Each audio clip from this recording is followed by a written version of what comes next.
Detail में बिल्कुल basic start करेंगे। तो ये आपका क्या है, एक सॉल्यूशन है जिसमें आपका दिखा रखा है यहाँ पे ये लिक्विड फेज है, यहाँ तक क्या है लिक्विड फेज, ऊपर क्या है यहाँ पे वेपर है। तो जैसे ही आप इस लिक्विड फेज को, इसमें क्या है, ये है सॉल्वेंट है, क्या है सॉल्वेंट है। जब आप इसको हीट करोगे तो इसमें से क्या है, एक सर्टेन टेम्परेचर पे क्या है वेपर निकलने स्टार्ट होंगे। क्या निकलने स्टार्ट होंगे, ये वेपर निकलने स्टार्ट होंगे, जिसलिए इसलिए लिख रखा है इसको वेपर फेज लिख रखा है। क्या लिख रखा है, वेपर फेज। तो वेपर फेज है, जब इसमें से वेपर निकलेंगे तो वेपर क्या है, वेपर एक प्रेशर एक्यूमुलेट करेंगे किस पे, लिक्विड सरफेस पे।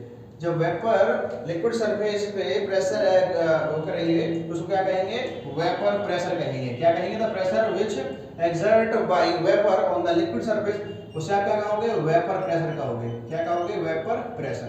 तो ये इस तरह जब रोड्स ने ये एक्सपेरिमेंट किया तो उन्होंने ऑब्जर्व किया कि हीट करने से एक सर्टेन टेम्परेचर पे जो लिक्विड फेज है उसमें से वेपर निकलने स्टार्ट होते हैं, और उस वेपर के लिए जो प्रेशर लगता है उसको क्या कह दिया, वेपर प्रेशर कह दिया। तो उन्होंने ये कहा था कि जो वेपर प्रेशर है सॉल्वेंट का, या vapour pressure of any component is directly proportional to its mole fraction. तो जो वेपर प्रेशर है सॉल्वेंट का, उन्होंने क्या कहा कि vapour pressure of solvent directly proportional to the mole fraction of solvent, mole fraction of solvent, ये उन्होंने कहा। तो वेपर प्रेशर जो है आपका क्या हो गया, जब आप सॉल्वेंट के लिखोगे P1, ठीक है, तो ये किसके बराबर रहेगा, इसके, ये प्रोपोर्शन रहेगा इसके, और मोल फ्रैक्शन को क्या कहोगे आप, x कहोगे। सॉल्वेंट के लिए क्या लगाओगे आप, a लगाओगे। तो P इक्वल टू इससे हो गया आपका x एक हो गया, तो Pa जो है आपका, P हो गया आपका x है। अब ये जो यहाँ पे प्रोपोर्शनलिटी कांस्टेंट है, ये जो प्रोपोर्शनल कांस्टेंट है, इसका मतलब क्या है, इसका मतलब ये है कि vapour pressure of solvent in pure state. तो प्रोपोर्शनल कांस्टेंट का मतलब क्या है, vapour pressure of solvent in pure state. तो आप क्या लिखोगे, Pa। प्रोपोर्शनल कांस्टेंट को आपने हटाया तो यहाँ पे आपने क्या लिखा, P नॉट A, और ये क्या है आपका XA। तो ये क्या है आपका vapour pressure of solvent in pure state, in pure state, ठीक है। तो एक्चुअलिटी में बेसिकली क्या है कि जैसे जैसे आपका वेपर प्रेशर जो है किसके प्रोपोर्शनल रहेगा, मोल फ्रैक्शन के।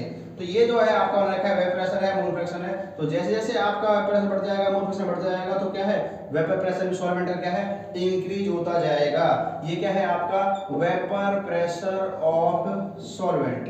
तो यहाँ पे हम इसको समझेंगे कि रोल्स ने एक्चुअलिटी में क्या कहा था अपने इस एक्सपेरिमेंट के बाद। उन्होंने कहा कि जो vapour pressure of any component, vapour pressure of any component is directly proportional to the mole fraction. किसके प्रोपोर्शनल रहेगा, मोल फ्रैक्शन का रहेगा, and multiplied by its what, mole fraction, its vapour pressure in pure state. जैसे मैंने यहाँ पर लिख दिया कि P प्रोपोर्शनल x हो गया।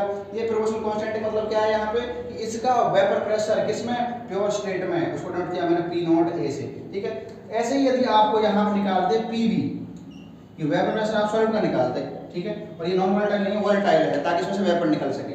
तो PV क्या रहेगा आपका, ये भी किसके प्रोपोर्शनल रहेगा, ये भी आपका किससे रहेगा, XB, इसी के मोल फ्रैक्शन प्रोपोर्शनल रहेगा।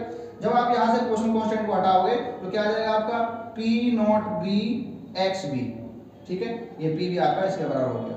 जब आपको टोटल निकालना है प्रेशर सॉल्यूशन का, तो आप P टोटल क्या करोगे, आप PA प्लस में PB करोगे, ठीक है।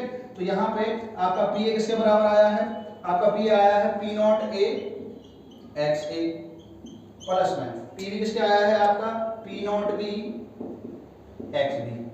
तो ये आपको क्या हो जाएगा, P टोटल हो जाएगा। तो यही क्या है, रॉल्स लॉ है। इसी के बेसिस पे आपका क्या है, इसी के बेसिस पे आपका आइडियल सॉल्यूशन है, नॉन आइडियल सॉल्यूशन है। नॉन आइडियल सॉल्यूशन के दो टाइप हैं आपके, ideal solution showing positive deviation, ideal sorry non ideal solution showing negative deviation. तो ये सारा किसके ऊपर डिपेंड करता है, आपका डिपेंड करता है ये रॉल्स लॉ के ऊपर। तो ये होता है आपका रॉल्स लॉ कि vapour pressure of any phase is directly proportional to its mole fraction, ठीक है, किसके प्रोपोर्शनल रहेगा, मोल फ्रैक्शन के क्या रहेगा, प्रोपोर्शनल रहेगा।